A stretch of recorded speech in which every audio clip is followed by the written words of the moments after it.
আজকের ভিডিওতে আমি আলোচনা করব শ্রী শ্রী মা, সকলের মা কিভাবে হয়ে উঠেছেন। শ্রী শ্রী মায়ের জীবনে কাজে কর্মে কথায় বার্তায় দেবী ও মানবীর ভাব সুন্দর ও মধুরভাবে মিশিয়া থাকিত, আর সব কিছু ছাপাইয়া উঠিত একটি সহজ সরল মাতৃভাব। অগণিত ভক্ত নরনারীর মনে মা কে, মা কি এরূপ কোনো প্রশ্ন জাগিত না। মা আমাদের, আমরা মায়ের, এটুকু জানিয়া বুঝিয়াই তাহারা তৃপ্ত থাকিত। তাহাতেই তাহারা সব পাইত, জ্ঞান, ভক্তি, মুক্তি, সকলের মূলে যে প্রীতি ও বিশ্বাস, মায়ের স্নেহদৃষ্টিতে তাহারা সেই দুর্লভ জিনিসটি লাভ করিত। মাতৃশক্তিই যে সকল শক্তির আধারভূতা, মাতৃভাবেই যে সকল ভাবের সমন্বয়। আপনাকে রেখে ঠাকুর আগেই চলে গেলেন কেন, এ প্রশ্নের উত্তরে মা একবার ধীরভাবে বলিয়াছিলেন, মাতৃভাব জগতে বিকাশের জন্য এবার আমাকে রেখে গেছেন। এই মাতৃভাব উভয়েরই ভাব, ইহার বিকাশ দুজনেরই দায়। ঠাকুর শ্রী শ্রী রামকৃষ্ণদেব যে ব্রত প্রতিষ্ঠা করিয়াছিলেন, মা প্রতি নিঃশ্বাসে প্রশ্বাসে তাহাই পালন করিতেছেন। মায়ের এই মাতৃভাব যে কত সুদূর প্রসারী ছিল তাহা আমাদের কল্পনার অতীত।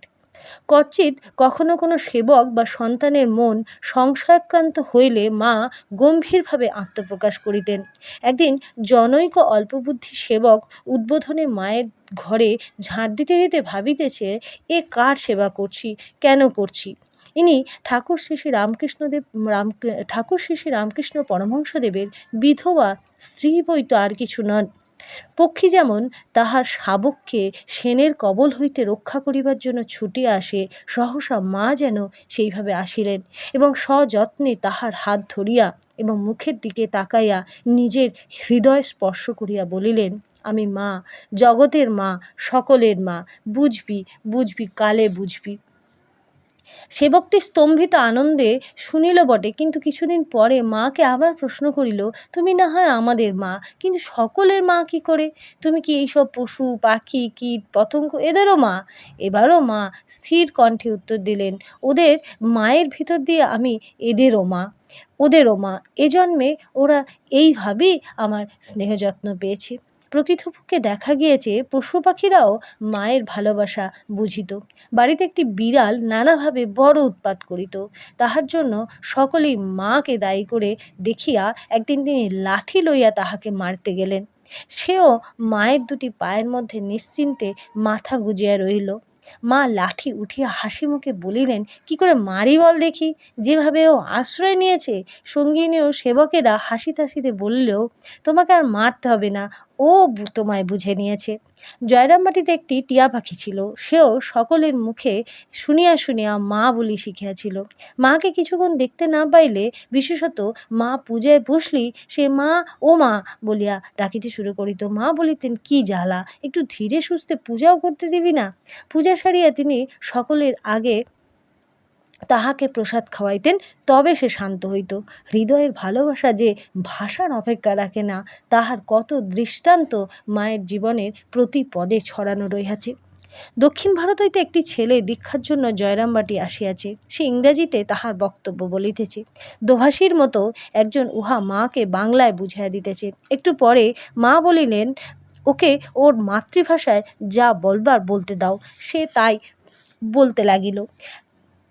মাও বাংলায় তাহার বক্তব্য বলিয়া গেলেন। উভয়ের ভাবের আদান প্রদান হইয়া গেল। সিস্টার নিবেদিতা যখন প্রথম এদেশে আসেন, তখন তিনি কোথায় কিভাবে থাকিবেন ইহা লইয়া স্বামী বিবেকানন্দ একটু চিন্তিত হইয়া পড়েন।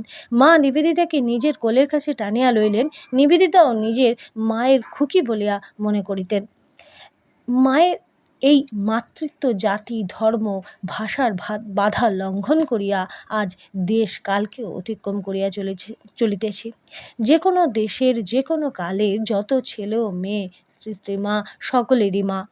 এই মাতৃত্ব ধনী দরিদ্র, পণ্ডিত মূর্খ, জ্যেষ্ঠ কনিষ্ঠ, সন্ন্যাসী গৃহস্থ, এমনকি সজ্জন দুর্জনও ছিল না। যে একবার মা বলিয়া ডাকিয়াছে, শ্রী শ্রী মা তাহারই মা হইয়াছেন। মায়ের এই ভালোবাসা যে কত উদার, কত গভীর, কতখানি অন্তরের, তাহা যাহারা একদিনের জন্য তাহার সস্নেহ সেবা যত্ন লাভ করিয়া ধন্য হইয়াছে, তাহারাই প্রাণে প্রাণে বুঝিয়াছে। রৌদ্রে ঘর্মসিক্ত হইয়া কোনো ছেলে আসিয়াছে। মা বিশ্রাম হইতে উঠিয়া তাহাকে বাতাস করিতে বসিলেন, তাহাকে জল খাবার দিয়া তাহার জন্য রান্না চড়াইতে গেলেন। একটি ছেলে কাজে গিয়েছিল, মুষলধারে বৃষ্টি নামিয়াছে, মা ঘর বাহির করিতেছেন। সে ফিরিলে স্নেহের শতধারে তাহাকে অভিষিক্ত করিয়া অন্য শুষ্ক বস্ত্রের অভাবে হয়তো নিজেরই কাপড় তাহাকে পরিতে দিতেছেন। দীক্ষাদানের পর একটা ছেলেকে লইয়া মা খাইতে বসিয়াছেন। খাওয়ার পর ছেলেটি উচ্ছিষ্ট বাসন উঠাইতেছে। মা বাম হাত দিয়া তাহার হাত চাপিয়া বলিলেন, থাক, ও আমিই নেব। ছেলেটি বলে, তা কি হয়? আপনি নিলে আমার অকল্যাণ হবে। মা বলিলেন, সে কি বাছা, আমি মা, আমার কাছ থেকে কখনো অকল্যাণ হয় না। মা এঁটো পরিষ্কার করবে না তো কে করবে? মা ছেলের কত করে, আমি কি তোমার কিছু করতে পেরেছি? এরূপ দৃশ্য একাত্তির নয়, প্রায় ঘটিত। শ্রী শ্রী মায়ের মধ্যে গুরুভাবের সহিত মাতৃভাব অবিচ্ছিন্নভাবে মিশিয়া থাকিত।